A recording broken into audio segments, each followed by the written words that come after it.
Ya.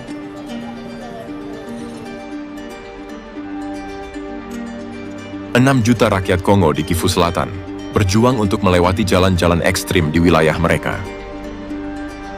Untuk menempuh perjalanan 64 km, truk ini bisa menghabiskan waktu di perjalanan sampai 3 hari. Dibutuhkan semangat dan keberanian untuk melewati jalan-jalan di wilayah ini. Kota-kota di Kivu Selatan hampir seluruhnya terputus dari dunia luar.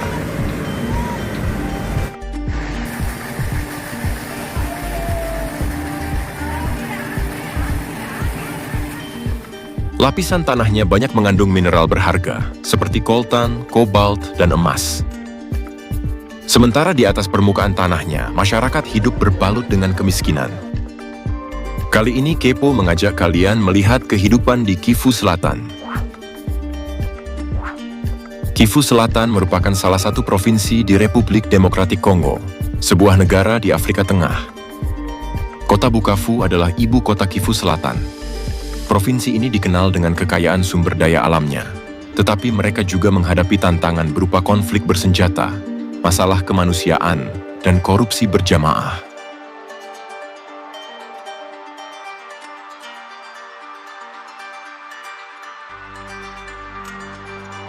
Untuk memasok bahan makanan, obat-obatan, dan bahan bakar, orang-orang di Kongo menggunakan truk tua berpenggerak 8 roda buatan Jerman.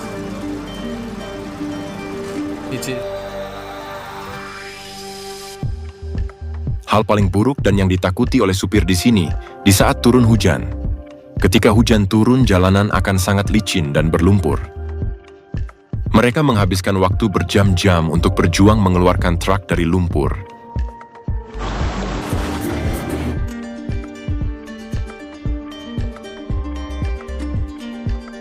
Di samping itu, mereka dibayang-bayangi oleh perampok yang bisa datang kapan saja. Banyak perampokan terjadi di sini.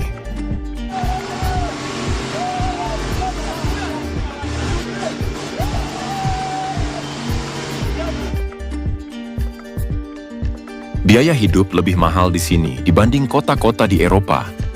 Pasokan bensin dikirim dengan wadah jerigen dengan menggunakan truk. Penduduk harus membayar mahal untuk semua ini. Toko-toko dari papan kayu ini sudah bisa dikatakan toko kelontong mewah di sini.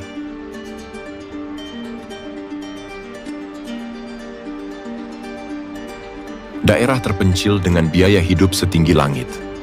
Kita mungkin bertanya-tanya, kenapa sekitar 80.000 orang masih tinggal di sini? Jawabannya adalah emas. Sungai Ulindi yang mengalir di wilayah ini mengandung harta karun yang besar. Tepatnya di Shabunda, rumah perdagangan emas tumbuh menjamur. Bubuk emas hasil tambang ini akan dijual ke Dubai. Di Shabunda, 1 gram emas bernilai 40 pon. Dan di Dubai, emas ini dijual lagi seharga 200 pon. Sejak penemuan logam mulia pada tahun 2014, ribuan orang datang untuk mencari peruntungan di Sungai Ulindi. Puluhan perahu kecil tua membawa para penambang ke lokasi penambangan. Lebih dari 200 penambang ilegal tersebar di setiap tepi Sungai Ulindi. Rata-rata emas yang didapat dikeluarkan dari sungai ini berkisar antara 500 sampai 700 kg per tahun. Tapi sangat disayangkan, manfaatnya sangat sedikit yang didapat oleh masyarakat Kongo dari berlimpahnya emas di wilayah ini. Di sisi lain, penambang emas di Kongo dikenai pajak oleh geng. Belum lagi kapal-kapal perusahaan-perusahaan Cina yang mengeruk dasar sungai dengan alat yang jauh lebih efisien. Perusahaan-perusahaan Cina tersebut membuat perjanjian dengan pemerintah Kongo dengan memberikan mereka uang, dan juga menyewa kelompok bersenjata untuk pengamanan mereka. Kota Shabunda tidak menuai keuntungan dari semua emas ini.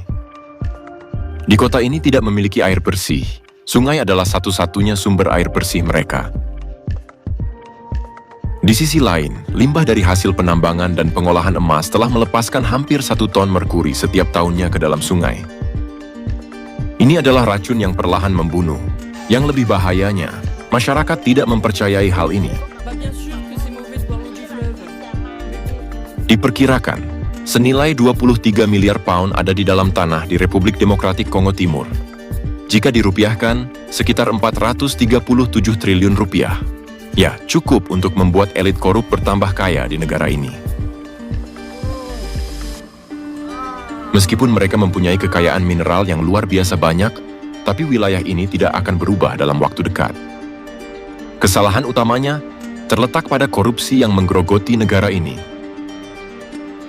Orang-orang di sini melihat modernisasi sebagai mimpi yang mustahil. Kehidupan masyarakat di sini tidak lepas dari tantangan. Mereka sering menghadapi kekurangan akses ke fasilitas kesehatan dan pendidikan. Selain itu, ancaman deforestasi dan eksploitasi sumber daya alam juga mulai dirasakan oleh masyarakat.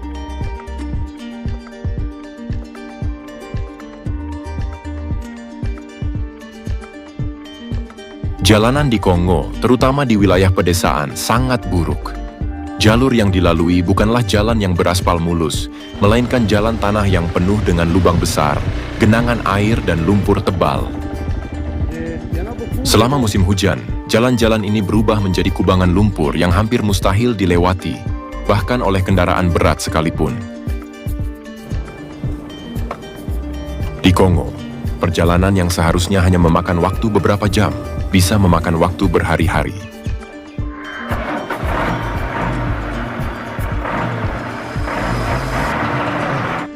Kondisi buruk jalan di sini bukan hanya menyulitkan kehidupan sehari-hari warga, tetapi juga menghambat pertumbuhan ekonomi negara tersebut.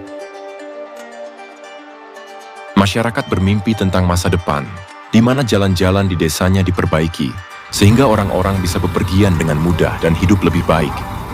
Namun, hingga saat ini, mimpi itu masih terasa jauh dari kenyataan. Jutaan warga di Republik Demokratik Kongo terus berharap akan adanya perubahan yang lebih baik untuk infrastruktur jalan di negara mereka.